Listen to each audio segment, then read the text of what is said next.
2022 का चुनाव जब समाजवादी पार्टी हारी, उस समय आरोप इलेक्शन कमीशन पे हम लोगों ने मिलकर के लगाया था। इन्होंने जानबूझ करके हमारे वोटों को काटा और उसका परिणाम ये हुआ कि हमारी सरकार नहीं बन पाई।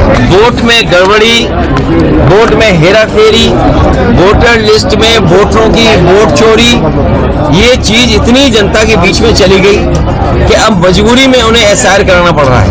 और सोचिए, अब आधार को ही ऐसा कर दिया कि आधार किसी लायक नहीं बचा, उसका आधार ही खत्म कर रहे हैं। ये साजिश षड्यंत्र इसलिए है कि सरकार सच्चाई से डरती है, हर आंकड़े में हेराफेरी करती है। 20,000 वोट कटने का मुद्दा आपने उठाया।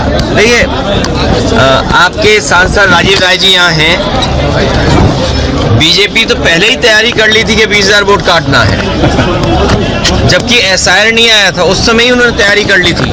और अगर आपको याद हो, 2022 का चुनाव जब समाजवादी पार्टी हारी, उस समय आरोप इलेक्शन कमीशन पे हम लोगों ने मिलकर के लगाया था कि इन्होंने जानबूझ करके हमारे वोटों को काटा और उसका परिणाम ये हुआ कि हमारी सरकार नहीं बन पाई। इधर वोट में गड़बड़ी, वोट में हेराफेरी, वोटर लिस्ट में वोटरों की वोट चोरी, ये चीज इतनी जनता के बीच में चली गई कि अब मजबूरी में उन्हें एसआईआर कराना पड़ रहा है। याद रखना, ये एसआईआर अपनी नाकामी, अपनी कमियां छिपाने के लिए हो रहा है। अच्छी बात है कि एसआईआर में हम भागीदारी कर रहे हैं। मैं अपने एक एक कार्यकर्ता का धन्यवाद देता हूं कि जो पीडीए प्रहरी बनकर के वोटर लिस्ट ठीक कर रहे हैं जी।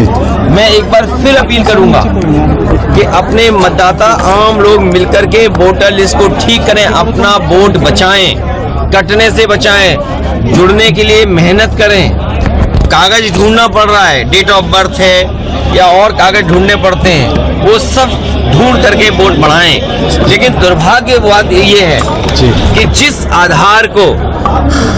आधार कार्ड को सरकार ने ये कहा कि हमारा पहचान का कार्ड होगा, हम रजिस्ट्री कराने जाएं, बैंक का अकाउंट खोलने जाएं, हम कोई और पॉलिसी से जुड़ना चाहें, पासपोर्ट बनवाना चाहें, ड्राइविंग लाइसेंस बनाना चाहें या किसी कागज को जब हम भरते हैं तो सरकार आधार मानती थी।